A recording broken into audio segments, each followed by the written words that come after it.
This is Witchspace News for Friday the 6th of December 2024. I'm Commander Buur.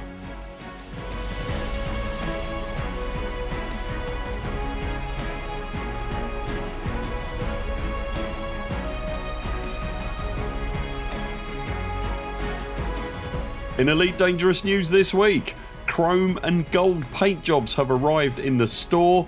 There's a significant increase in module storage coming very soon. Multiple star systems are devastated as Sol is invaded by the last Thargoid Titan, and more. If you enjoy our videos, consider subscribing to the channel and remember to ping the little bell to make sure you see all our content and community posts. And if you'd like to help support our channel, links to our Patreon and everything else are in the description below. As was promised, and so is it delivered, the much sought after Chrome and Gold Paintjobs for what appears to be nearly all the classic Elite Dangerous ships have today been released. Just to reiterate again, the chromed and golden paintjobs are distinctly different from the chrome and gold paintjobs. Chromed and golden have a brush metal finish, and the chrome and gold paint jobs are the all shiny mirrored ones that you can see from 7 systems away. All those paint jobs currently have a 35% discount on their normally 10,000 ARX price tag, bringing them in at 6,500 ARX a pop. Also new on the store this week, and particularly relevant right now, there are 2 new anti-Xeno geared pre-built ships on the store in the shape of an anti-Titan Crate Mark II and a station rescue geared Python Mark I. The web based ARC store is light on details, but if you go into the store in game and click on toggle details on the bottom left of the ship's store page, you can see exactly what they've been fitted out with. As with all the new pre-builds thus far, neither of them are designed to be a best in class by any stretch of the imagination, but they are a solid option for getting you started if you have the ARCs but not the time. They also come with ship kits and paint jobs, and the added bonus, as with all the pre-builds, of being able to be deployed in any starport and having 0 rebuy value. And if you're new to anything AX, you're really going to enjoy those 0 rebuys. Frontier confirmed this week that module storage limits are to be increased with the arrival of the Cobra Mark V update, which arrives next week on Tuesday the 10th of December. The change was initially spotted on Twitch streams hosted by Frontier partnered content creators that had access to the preview version of the next new ship to enter the game, the Cobra Mark V, and once it had been seen, the change was confirmed by Frontier in an email to all the partnered creators. The current hard limit for storing modules in the game has a ceiling of 200 individual items. With the arrival of the Cobra Mark V update, that limit will be raised by a factor of 3 to a whopping 600. For obvious reasons, players are often loathed to sell engineered modules that are no longer being used, and so once their current global ceiling for module storing is hit, it's a fairly common practice for commanders to start buying large vessels in which to store their spare modules, making them, technically at least, no longer stored. The arrival of the change next week should therefore mean that large volumes of unwanted and unused large ships can be stripped for their valuable parts and then sold, likely freeing up significant ship storage space in stations and fleet carriers alike. As of the 29th of November, the Thargoid invasion of the bubble was 2 years old. For around 4 months prior to that, following the battle of HIP 22460, the player base had been tracking the movements of the then mysterious Stargoids as they sped across space from their origins somewhere deep inside permit locked Thargoid space. The invasion began with the arrival of the Titan Taranis, which, upon reaching its target, not only deployed scores of destructive Thargoid fleets into neighbouring systems, but was itself immediately enveloped in a gigantic, miles deep protective caustic cloud. 7 more Titans followed the arrival of Taranis, all behaving likewise, causing a wave of chaos and devastation that has spread across hundreds of star systems. The fight back against the alien swarm has been long, but the start of 2024 finally saw true meaningful progress as, one by one, with the deployment of newly developed weapons, the Titans began to fall. The last Thargoid Titan remaining in the bubble, Cocijo, was facing the same end as the 7 that fell before it until last week when it began to move.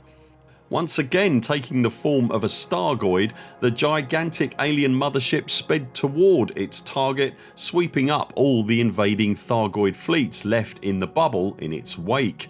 The player base once again began tracking the swirling green mass, its target immediately becoming obvious. Cocijo was heading for Sol. When the Tharg's Day server tick hit this week and the game servers went down for their weekly maintenance cycle, the colossal alien mega vessel had already passed through the centre of Sol's neighbouring Sirius system less than 10 light years from Earth, meaning nothing now stood between the swarm and the cradle of humanity. The return of the game servers was heralded by what has to be one of the most chilling videos ever posted to the official Elite Dangerous YouTube and social media channels from the war. As the Stargoid moves from the outer edges of the Sol system, voices and radio chatter can be heard building in intensity and panic until eventually descending into screams as the Titan is seen taking up position in orbit around Earth itself. When the servers came back online, the effects of the Titan's arrival were immediately apparent. 12 star systems were being invaded, 4 systems were already under complete control. When the Titan's destination had become apparent, the numerous rescue megaships that had been dotted around the bubble for the duration of the war all made jumps to aid in the relief efforts. When they emerged from hyperspace, the ships were met by Thargoid attack forces awaiting their arrival, save for the Cornwallis and the Hutner. All were completely destroyed. And at the centre of this micro bubble of devastation, Sol itself, now home to a Thargoid Titan mothership. The Federation Navy was overwhelmed in the initial wave of assaults, with thousands of AX vessels lost. The Farragut class battlecruisers FNS Nero and FNS Erebus were completely destroyed. The FNS Victory and FNS Tranda are valiantly continuing to fight. As with all the previous invading Titans, in order to bring down Cocijo, we need to clear out the systems around Sol, starving it of support.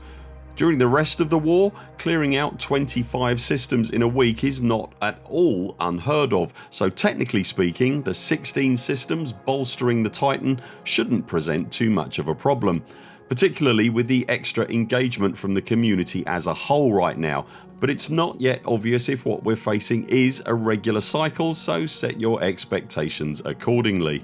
There are numerous activities available around this ongoing and likely final stage of the conflict. AX operations are perhaps the most obvious option, and within that discipline there are various levels of difficulty and flavour.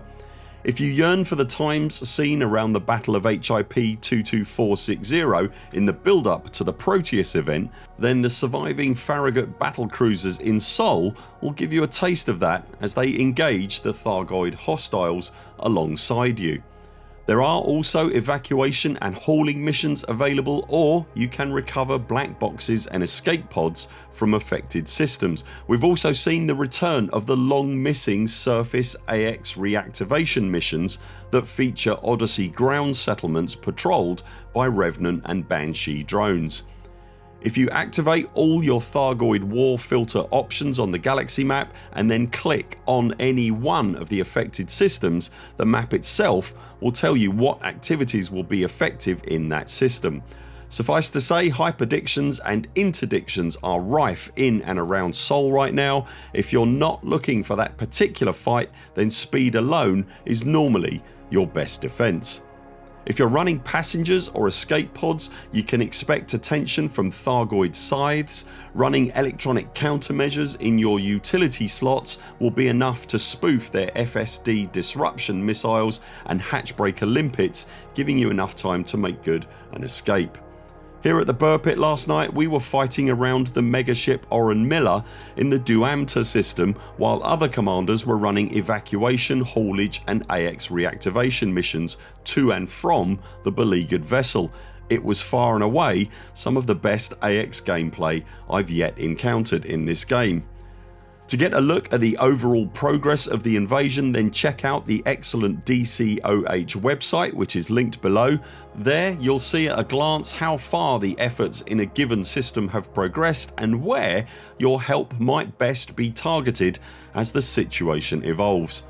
Every commander in the game has been given a permit to access the Sol system for the duration of this crisis. None of the equipment needed is locked behind material or rank requirements. It can all be purchased off the shelf. The best anti-Xeno and anti-Titan weaponry and defences, such as the thoroughly marvellous caustic sinks and enhanced AX scanners etc, if you haven't yet obtained by any other means, can all be purchased for credits from the 2 remaining megaships that are visible on the galaxy map. The Thargoids' final gambit of the war is now staring us in the face. Whatever it is they want, whatever it is they're looking for, they have found their final target, and it is in the very heart of humanity itself. It seems likely that this won't be a protracted conflict, and once the Titan is vulnerable, we'll once again be able to bring the fight to them, in Earth's orbit no less, perhaps for the final time. Do you think this is the last Titan invasion that we'll see? Have you been participating in the defence efforts around the Sol system? And now that module storage is being increased, what other quality of life changes would you like to see in the game? Let us know in the comments below. That's it for now. Thanks very much for watching. We'll be back later this week with more videos. Until then, 07 commanders, follow the greens on the way out and do keep clear of the toast rack. We very much look forward to seeing you next time.